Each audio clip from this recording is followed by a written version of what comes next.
Hello, welcome back to I Told My Therapist About You. So, today, I'm Key Nature, the host.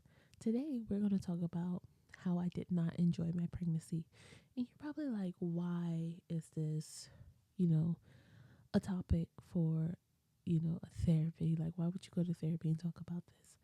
And I'm going to sit here and say, because I was told that I would never be able to have kids. I was diagnosed as infertile.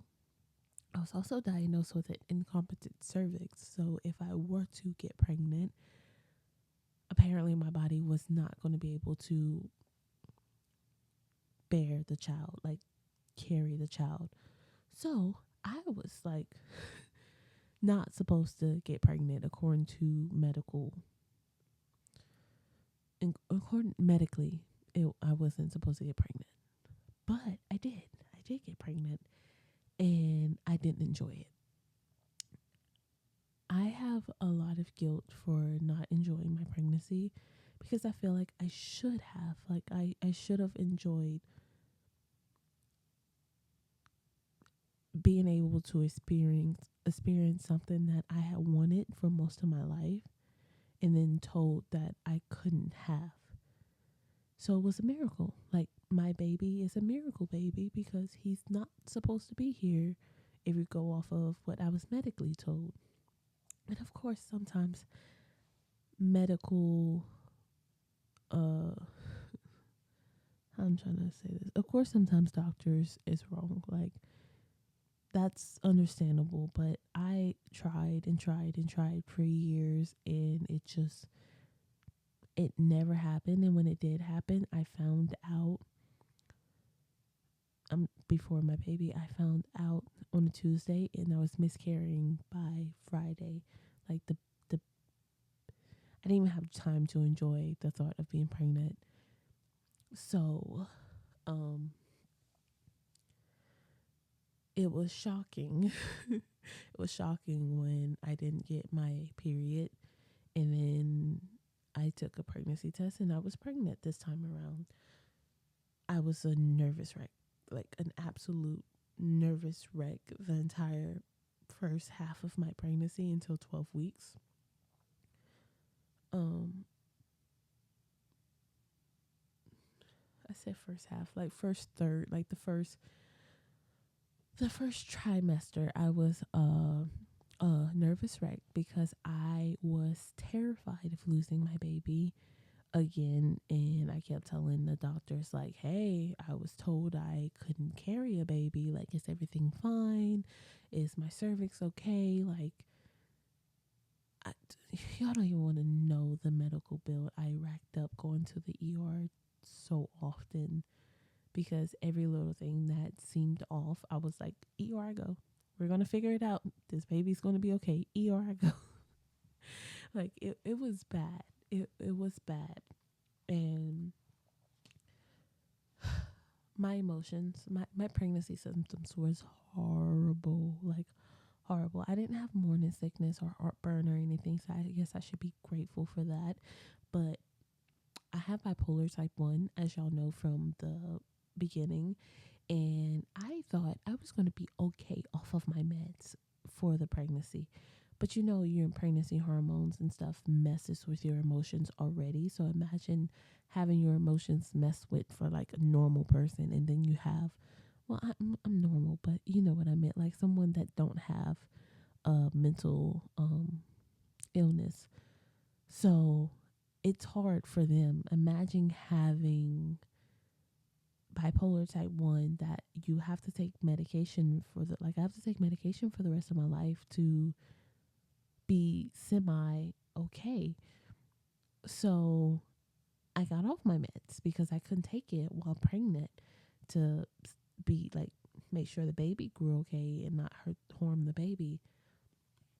So getting off my meds, I thought I was going to be okay. I was not. I was not.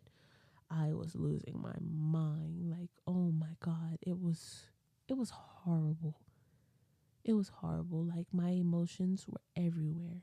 Like more than just a normal pregnancy emotions. I kept having manic episodes. Like normally you have a manic episode maybe once every few months or something. Some people it's once a year, twice a year. I was having them weekly. Like I was having manic episodes weekly. That is exhausting. That's a lot. Like it's not fun.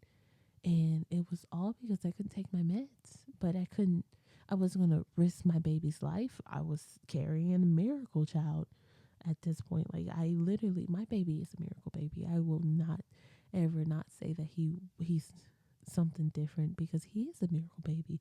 He wasn't planned, but I wasn't supposed to have him. And I did. I did for the most part. Like I just did not like the pregnancy. I didn't enjoy being pregnant. But for the most part, I had a pretty easy pregnancy. Like of course I was considered high risk because I wasn't supposed to be able to get pregnant. But it went smoothly. Like I didn't have to even see a high risk doctor because everything was going the way he was growing, the way he was supposed to be growing. I wasn't having obsessive bleeding. I wasn't having excessive cramping. The most that happened was I was aching, like my body ached. There was no such thing as comfortability during that pregnancy. I was just uncomfortable the entire time. And towards the end, I was in pain. Like I can't even describe it. I was in pain. And I'll go into like why I was in pain and I just didn't know it.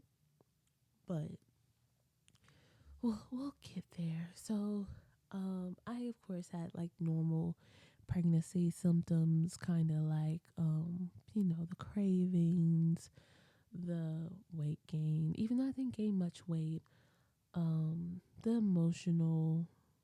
I was very emotional. I was more emotional than most probably because I was off my meds. Um, yeah, I was sleepy. Oh my god, I slept a lot, and I worked all the way up until a week before I went in. Well, before I went in to have the baby, I was trying to work until I went into labor, and I did, which we'll get there because I know y'all heard me say I worked until a week before I had the baby, but I worked until I was in labor. We'll get there. I'll explain that a little bit better. um, yeah. So I said towards the end, my my towards the end I was in pain. I was in physical pain, like a lot of pain. There was nothing that they could do. They was like, oh, just take Tylenol, get your partner to massage you, prop yourself up, lay on comfortable pillows. I was doing all of that. It just was not working. And then I like my leave didn't even start at my job, and my manager looked at me and was like, go home. Like, you're fine, we're fine, it's okay, go home. I was in pain and he knew it. Like I was trying my hardest, but there was only so much I can do. I was be standing back there having Braxton Hicks contractions, and I would be stopping in, like it would stop me in my tracks, and I'd be like, ooh, okay, this don't feel too good. So I tried to work all the way up until I couldn't, and I did, and I'll get into it. So matter of fact, let's get into it now. So I took at around 36 weeks, like 36 weeks in a few days. My contractions at work was horrible. And when I say stop me in my tracks, horrible, and they kept coming back to back to back to back. And I was like, oh my God, I think I'm in labor. My water didn't break or anything. So I was like, I'm in labor. I leave and I go to the hospital and they check me for dilation. I was not dilated. I wasn't dilated at all. And I was like, what the heck? I was like, no, like I was actually having contractions. And it was like, no, it's just Braxton Hicks. It's false labor.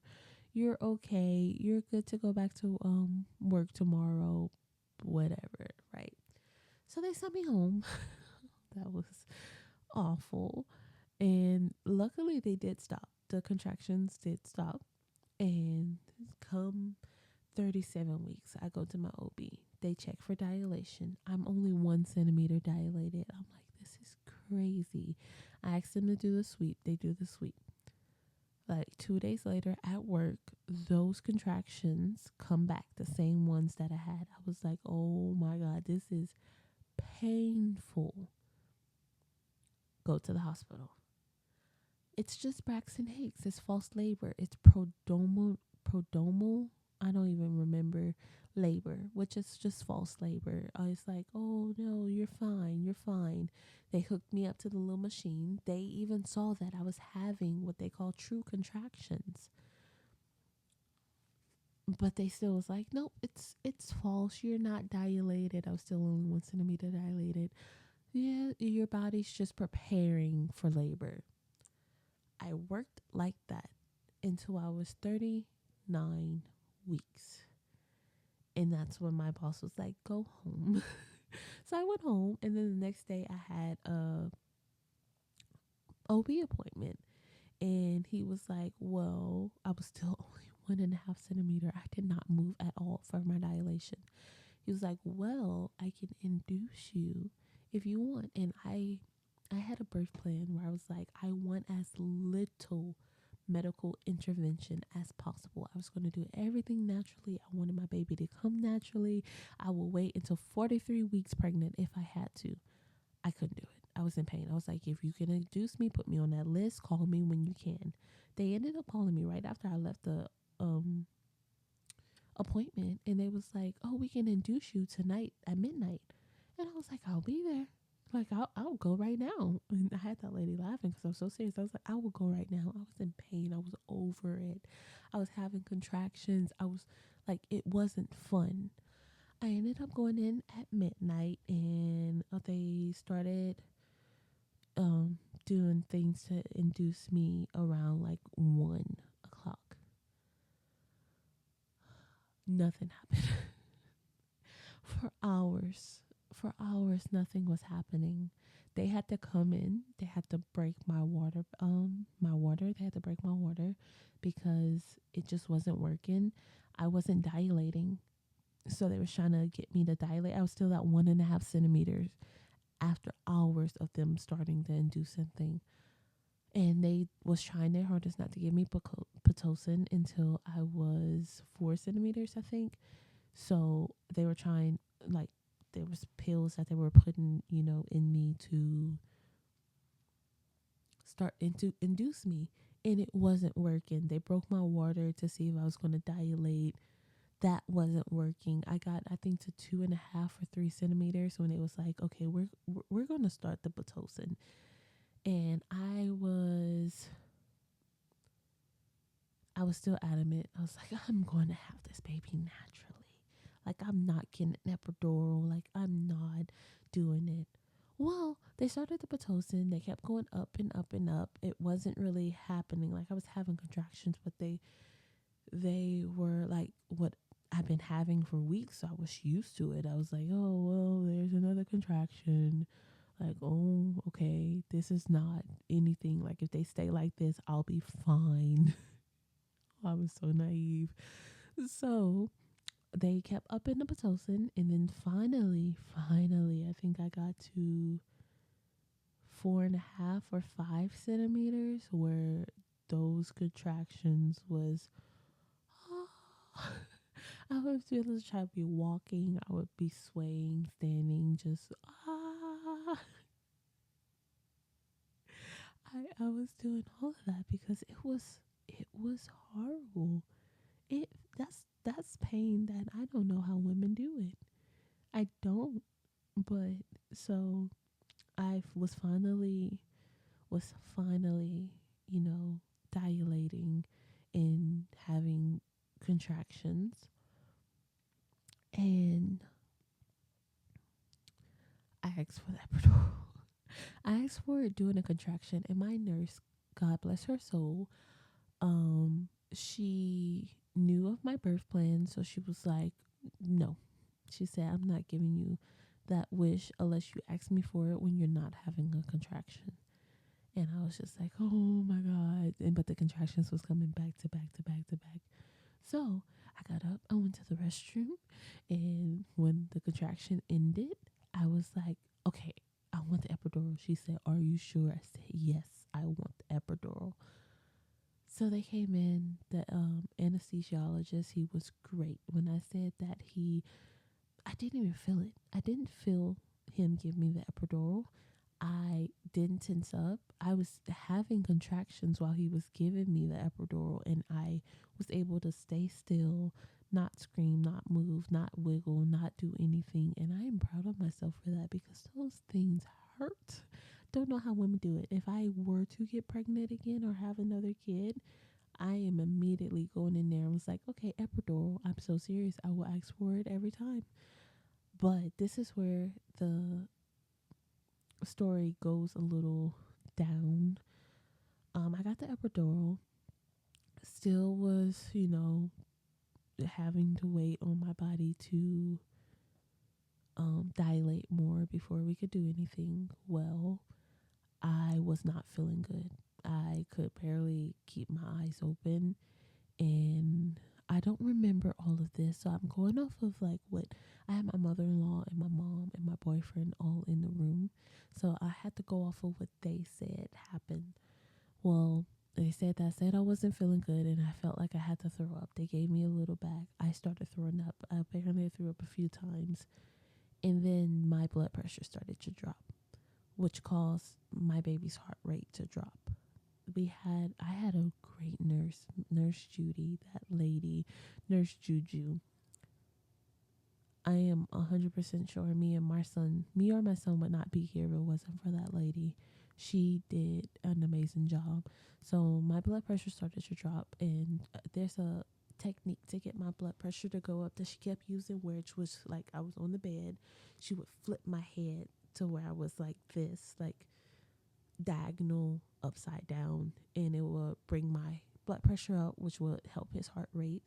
And she had to do that for like this lady worked for an hour before something was done for me to have my baby. She told my mother-in-law and my mom and stuff, it's like something's probably wrong with his umbilical cord. She was like, I hope it's not around his neck, but it's looking like it. And she started prepping me for a C-section. She said, I'm going to ask the doctor if that's what he wants to do, but I'm going to start prepping her just in case. Well, she finally got the doctor. The doctor came in and he was like, well, we can let you wait an hour or we can just go for a C-section now. And of course, it was like C-section. Please, like, I don't want to put my life or my baby's life at risk any more than I have to. Than I already have, honestly. So I was already prepped. In 10 minutes, I was in the OR room, and apparently my OB did my C-section in 13 minutes, which is record timing. And my baby's the umbilical cord was wrapped around his legs. My mom said his legs came out super blue. And that was why I wasn't dilating. My baby was not able to drop into my birth canal to cause me to dilate because he was bungee jumping essentially in my belly. So 36 weeks when I felt like I was going into labor, I actually was going into labor. The reason I was having true contractions, but what it wouldn't last for long was because he was bungee jumping. He would drop into the canal, and if he got too far up, too far down, the umbilical cord would wrap like tighter around his legs, so he would go up again. And I dealt with that for 3 weeks. I had him at 39 weeks, 6 days, a day before his due date. It took me almost 24 hours to have him. I got induced. I went there at midnight. They induced me at 1 a.m. and I had my baby at 11:13 p.m. that same day. It was not a fun experience. I didn't like it. I didn't like my pregnancy. I didn't like my birth experience. I didn't like any of it. And I feel so guilty because I feel like I should like it because he's a miracle baby. I wasn't supposed to experience that. According to doctors, I was not supposed to be able to ever experience pregnancy, to ever experience having, giving birth. I wasn't, but I did. So I feel guilty when I say I don't like it. I feel guilty when I complained. I felt guilty every time that I was like, I am in pain and I want this baby out of me because I was supposed to be enjoying it. I wasn't supposed to say that it's a miracle baby. And now, of course, now I'm like, okay, yeah, I have my own experience. I can say that. But it was just rough. It was rough. I don't plan on doing it again. I love being a mom. I love my baby. I just hated pregnancy. So he's going to be an only child. So, yeah, that is my story of my pregnancy and how I did not enjoy it. I hope you enjoyed the episode, though, and I would love to see you on the next one. Enjoy your day. Bye.